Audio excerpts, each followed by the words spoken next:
prezidentimiz mana Rashidning tashrif bilan xorij davlatlarga bordilar. Kuni kecha turkiy davlatlar o'sha hamkorlik tashkiloti miqyosida Ozarbayjonga tashrif buyurdilar, to'g'rimi? Va juda ham haftalarga boy bo'ldi. Endi biz o'tgan safar qaysi mavzuni o'tgan edik? Mana oila ma'naviyati fanimiz, to'g'rimi? Biz mana bugun 5-mavzuga yetib keldik. 5-darsimiz. O'tgan hafta biz Kementada qaysi mavzuni o'tgan edik? Qanaqasi? Oilaviy hayot va yoshlar tarbiyasiga ta'sir mavzusi. Juda ham yaxshi. Jamoatchilik fikrining bolani tug'ilishini boshlaridan aslida o'sha avvalo ona o'zini chunki shunaqada biz ustozlarimiz ham dars sabog'ini berishadi, ham oila sabog'ini berishadi. Bir ustozim aytganlarki, men turmushga chiqayotganimda jamoatchilik fikrini oilaga, yoshlar hayotiga, yoshlar tarbiyasiga ta'siri bilan bog'liq bo'lgan savollarni tayyorlaymiz va ana shu savollar doirasida 5-ikkita ikkichi hozir demak bitta o'sha sirli raqamlarga sizni nima qilamiz? Murojaat qilishingizni ta'minlaymiz. Demak hozir biz mana Telegram botimizni ochamiz. Bizda tadqiqot olib boryapti-da, Jasur bormi yana nimamiz? Qo'shnilar haqida bor. Masalan, qiyomat kuni qo'shnilardan so'raladi yoki gilam sotsang qo'shningga sot, bir burchagida o'zing o'tirasan kabi azaldan bizgacha yetib kelgan maqolalar ta'sirlar. Juda yaxshi, juda yaxshi. Ana endi men juda ham kam bolalarga o'qitiladi va shuning uchun bu borada mutaxassislarimiz juda kam.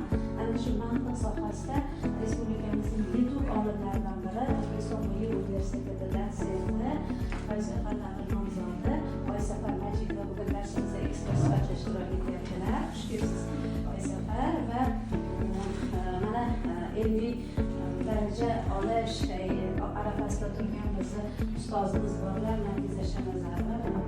Aynan ochiq darslar bilan shug'ullanadigan kafedrada mas'ul. Bugun sizdan demak darsimizni kerak bo'lsa sizdan ham o'rganmoqni maqsad qo'yganlar, bizning kelajagimiz bor. Bizni juda ko'p masalalarda biz tayyorlaydigan mutaxassisimiz bor. Ulug'bek ishtirok etyaptilar.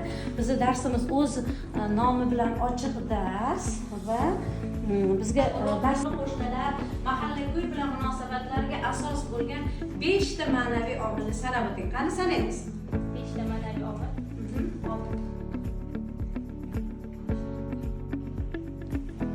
Xo'sh, Oila, birinchisi. 5 ta ma'naviy omil. mana qarang. Savolga e'tibor beramiz. O'zbek oilalarining qarindosh urug', qo'ni qo'shnilar, mahalla-ko'y bilan munosabatlariga asos bo'lgan 5 ta ma'naviy omil. Oiladagi mehr, muhabbat, yaqinlashdik, yana bir-biriga suyanchiq bo'lish, keyin yana muruvvatli bo'lish, halol qarash bir-birlariga, oxirgisi shafqatli bo'lish. Demak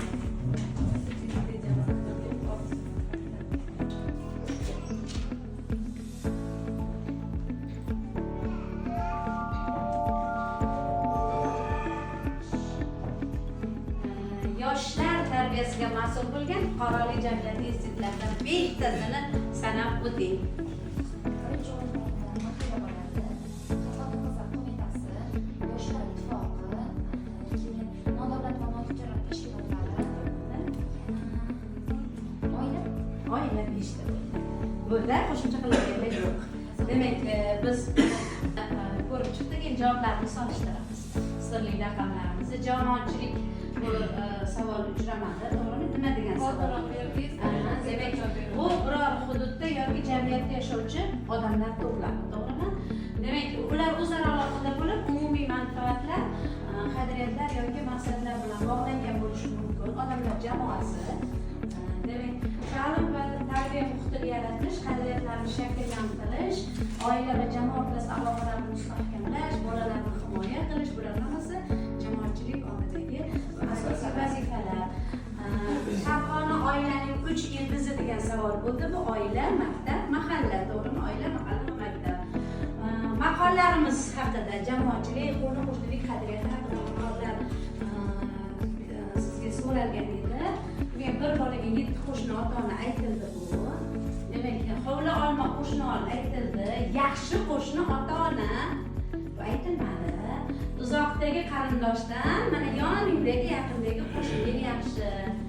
Qo'shni bolaga yolg'on so'zlamaslik, bolani ko'z o'ngida mehnat qilish 5 ta misol berilganda. Bugungi kunda mamlakatimizda 18 yoshgacha bo'lgan umumiy aholining taxminan 40%ni, 30 yoshgacha bo'lganlarning esa 61%ni yoshlar tashkil etadi. Demak, Prezident Shavkat Mirziyoyevning fikrlarini davom ettiring deganda, bolaning o'sh vaqti, dushmanning ish vaqti. Oxirgisi, demak, bizda savol bo'lganda Feruza manimcha ancha muvofiq javob berdi. Maqsadga muvofiq bo'ldi javoblari. O'zini hisoblagan o'sha fuqarolik jamiyati institutlariga misol 5 tasiga misol keltirdi yoki 5 tasini sanab o'ting degan savol bo'ldi. Oila, mahalla, to'g'ri yozib qo'ygan fikrni ham chiqardi. Ota-ona ibrati, farzandlar ziynati yozadi. Juda yaxshi mavzu. Qadriyatlar va odatda ular a'lolik, hamdardlik, adolat va mana shu adolatparvarlik kabi g'oyalarni o'z ichiga oladi. Axloqiy qadriyatlar nima degan savolga qisqagina javob yozib qo'yamiz. Axloqiy qadriyatlar yozamiz. Bu ota-onaga yozyapmiz. Bugun ancha buncha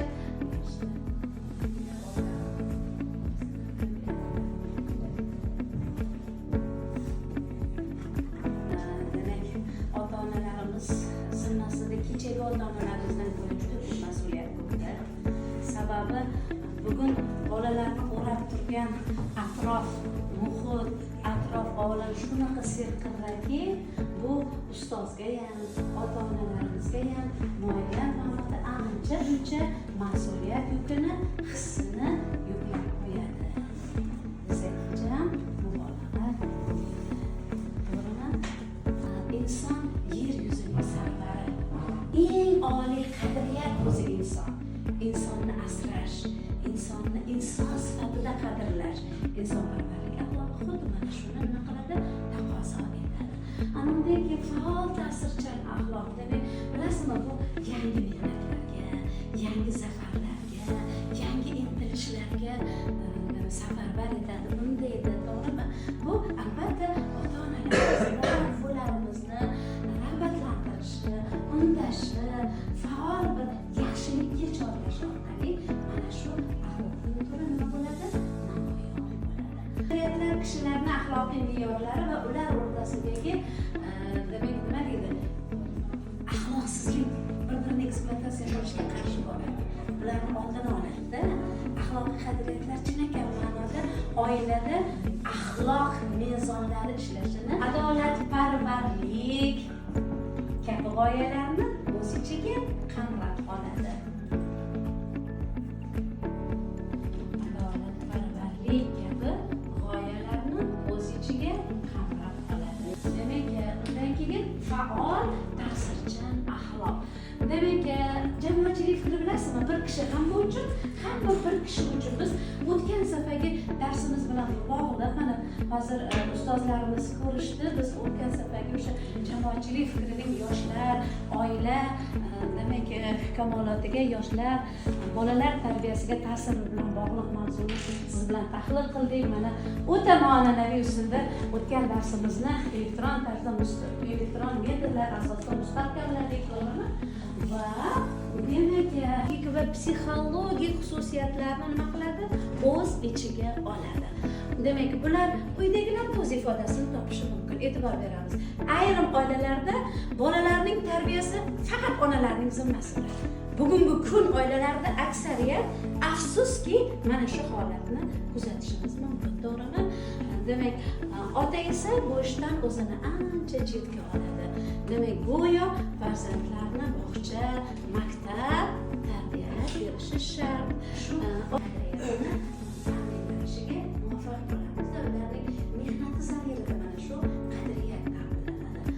Demak, har bir shaxsning jamiyat oldidagi fuqarolik, ota-ona, demak, oldidagi farzandlik, xalq, millat oldidagi insonparvarlik, jamoatchilik oldidagi odamiylik vazifalarini bajarish demakdir desam hech mubolag'a bo'lmaydi. O'tgan zamondan olishga o'rgataylik. Ana shu yer atrofida jang to'plab, ana shuni o'zi ham bizni atrof muhitimizni sog'lomligiga, tozaligiga juda katta salbiy ta'sir qilishini bolamiz kichkinaligida boshlab o'rgataylik. Avestada shuning uchun ham eng katta e'tibor shu muqaddas manbamiz Markaziy Osiyo xalqlari ma'naviyati, tafakkuri, turmush tarzini boshqacharoq aytganda ularda pedagogik va psixologik tayyorgarlik yetishmaydi. Zotan oilaviy tarbiya avvalo ota-onalarning o'zlarini o'zlari tarbiya qilishlari demakdir. Chunki bola ayni paytda nafsining ob'ekti va subyekti bo'ladi. Bilasizmi, men bekorga bunaqa demadim, chunki bizni hamma narsamizni bola ko'chirib oladi. Hamma narsamizni bola ko'chirib oladi. Bir paytlar buni hikoyaga ham joylaganman.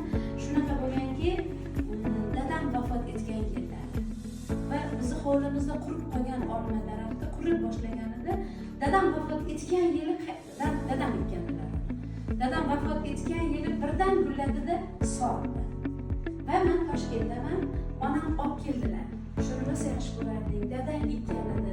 Shu olma meva qildi, senga olib keldim qizim. Deb olib kelsalar, qizim olib chiqqan o'rtoqlariga beryapti, ikki olib chiqyapti.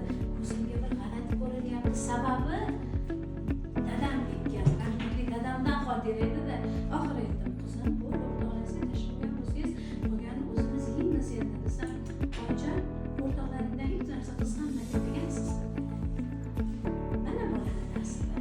Bola hamma narsani o'ziga singib oladi-da. Demak, tasavvur qiling, o'sha yerda men qanday javob berdim. To'g'ri, bobosini xotirasi va boshqa hokazolarni tushuntirishga harakat qildim, lekin umr bo'yi bu menga juda ham yaxshi ta'sir qildi. Umr bo'yi shu bir og'iz qizim, kichkina bog'cha yoshidagi qizimni munosabati menga umr bo'yi ta'sir qildi va tarbiya berdi. Shuning uchun bola ta'sirining ham obyekti, ham subyekti degan fikrni bekorga aytib o'tmaydi. Ota-ona shaxsning shirin so'z bilan xotin kishini abadiy do'st qilsa bo'ladi. Dunyoda xotindan ko'ra sadoqatli do'stni topib bo'lmaydi. Darrov avvalinglar buni darrov ishlatasizlar. Demak, kerak joyda ishlat, foyda uchun ishlatilsa, bu maqsadga muvofiq bo'ladi va ahamiyatli bo'ladi. Ana endi biz ikkinchi rejamizga, o'zi ikkita reja dedik, ikkinchi rejamizga keldik. Ma'naviy barkamol, jismoniy, sog'lom farzandlarni tarbiyalashda ota-onaning o'rni va ibrati bo'ladi. Demak, keling, bolalikni sog'inaman, qizim, sen kabi uchoqlar mening ham suyanganim bor edi. Otam bilan fayzli edi unda u dunyoning har kuni bir bahor edi. Bolalikni sog'inaman, qizim, sen kabi, sen ham go'dak kezlaringni sog'inib yasha. Isming qo'yib qulog'ingga ilk azob etgan bobojoning xotirasini qadrlab yasha.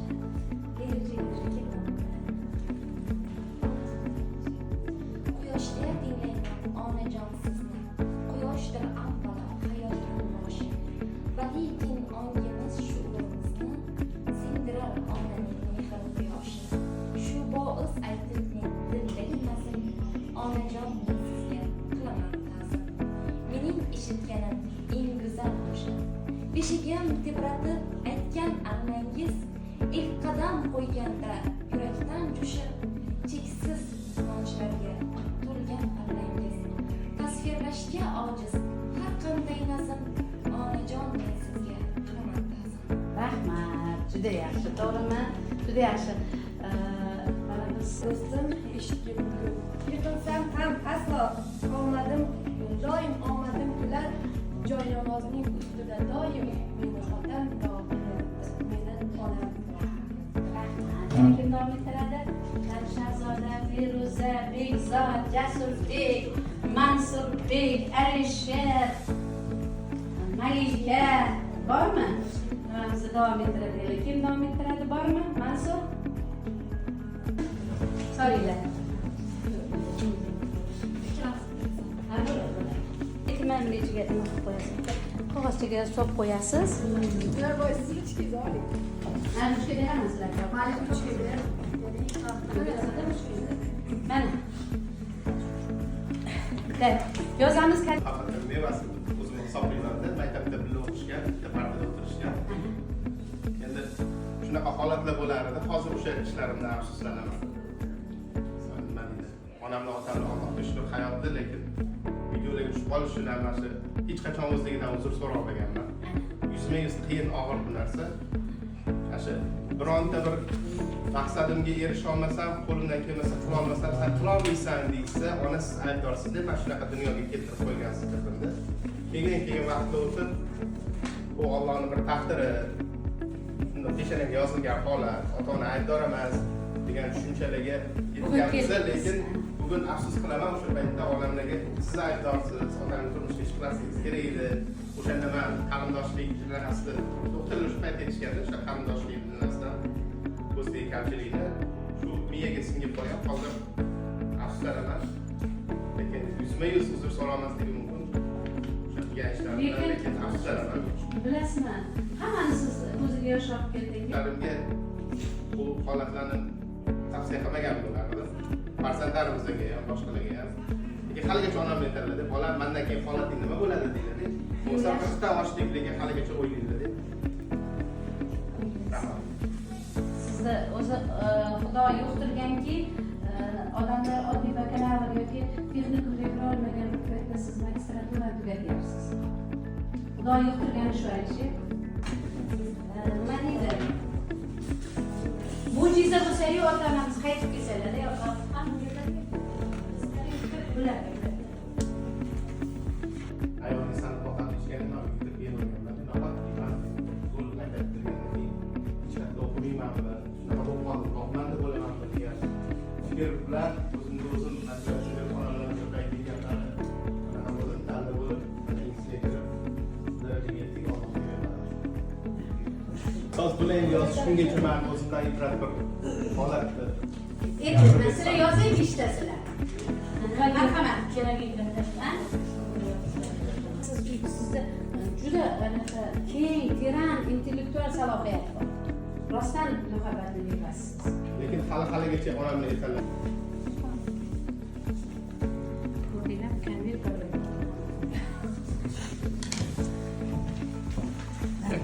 Kamil, mayli, sirkar o'tkazar. Yaxshi bo'ladi. Xo'sh, maktub. Hamma muvaffaqiyatlarim, erishgan barcha narsalarimdagi ota-onamning mehnati, mashaqqatlari uchun dilimdan minnatdorman. Ayni damda mana shu soniyada, shu auditoriyada o'tirishimga ayni sabab bo'lgan onajonimga rahmat. Iloyim qilgan mehnatlarini, mevasini shunchalik darajada ko'rsinlarki, hamma ularga havas qilsin, havas qilib bilan qarasin. Dadajonim, onajonim, sizlarni yaxshi ko'raman. O'zingizga barcha ishonchingiz uchun mingdan ming rahmat. Onam, siz mening qalbim quyoshisiz, siz mening jannatim. Doimo sog' salomat bo'lib, rohatimizni ko'rib yuring. Dadam bilan o'sha qaring. Amin. Bilasizlar, ismlaringizni aytmagan holda, aytmagan holda mana shu metodimizni joylashtiraman va bugungi darsimizni sizlarga yakuniga hisoblayman va O'zbekiston Respublikasini Oila kodeksi bilan yana bir karra tanishib, uning milliy ma'naviy xislatlarini tahlil qilib kelasiz. Bu uyga vazifa.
Rahmat ustoz.